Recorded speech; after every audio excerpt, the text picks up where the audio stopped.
观众朋友、网友朋友，大家好，我是付建少。美军罕见派遣25架 F-22战斗机至西太平洋，它有能力威慑中国吗？美国太平洋空军司令部近日表示，本月他们将部署大约25架 F-22猛禽战斗机到关岛和提尼安岛地区，执行一项名为“太平洋钢铁2021”演习行动。这名发言人强调，美军从未在太平洋空军作战地区部署过这么多的猛禽战斗机。分析人士认为，这是美国向潜在对手中国所发出的强烈威慑信号。按照美国空军的统计，他们目前拥有大约180架F-22隐身战机，但是由于维护等问题，只有大约一半的飞机能够同时执行任务。美国国防部顾问苏特尔称，中国空军目前大约有20至24架可操控的第5代战斗机，而且中国在这方面还有能力快速的提升它的装备数量。那么此次太平洋钢铁2021演习以演练所谓敏捷作战部署为目标，这项计划旨在将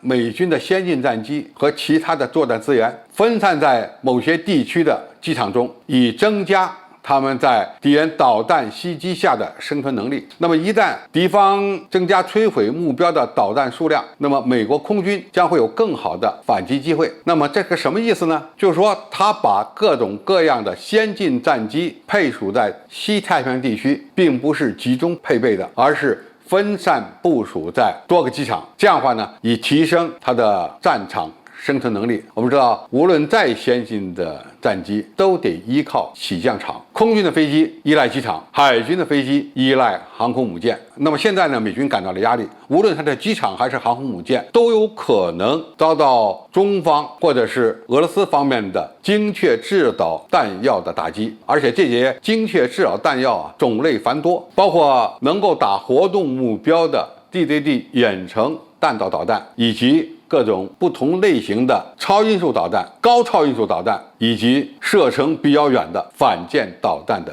袭击。那么在这样的一个情况下，那么无论是停在航母上的舰载机，还是停在机场上的战斗机，都会在战争的第一时间段遭到对手的攻击。在先进战机生存能力大打折扣的情况下，它还怎么威慑其他的国家？因此呢，他们现在急需找到一个办法来对付这样的威慑。那么敏捷作战部署训练主要干的事儿，就是为了达成这么一个目标。但是机场是固定的，你把再多的先进战机部署在这些机场，哪怕你都已经起飞了，不会在第一时间遭到打击，但是一旦机场被毁，你还怎么降落，还怎么返回？何况分散部署，甚至是较远距离的部署这些先进战机，还需要有空中加油机为它进行远程的燃料补充。那么这些加油机的生存能力恐怕也会打一个问号。因此，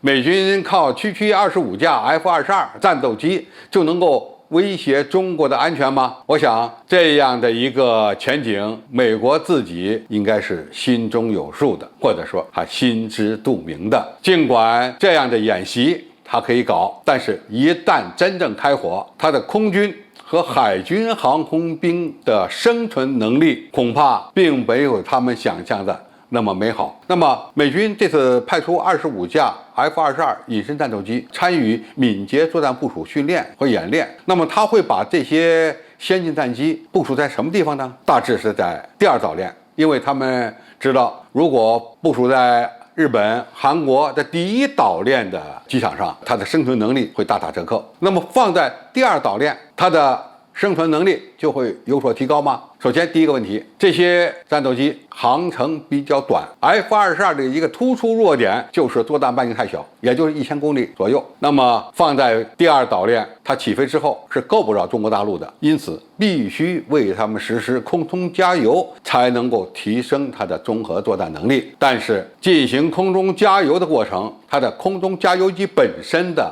生存性就会大幅度下降，因为这种机动性很差、个头又很大的空中平台，很容易遭到对手的拦截。那么一旦空中加油机没有了，那么这些 F-22就飞不回去了啊！即使是飞回去了，第二岛链的这些机场依然会遭到对手的远程打击。无论是在空中执行作战任务，还是返回机场进行相应的燃料、弹药的补充，恐怕这些环节和过程都是难以保证他们执行作战任务的。好，那么今天介绍就到这里，谢谢大家收看。感兴趣的朋友，我们可以在下面的留言区留言交流讨论。我们下期再见。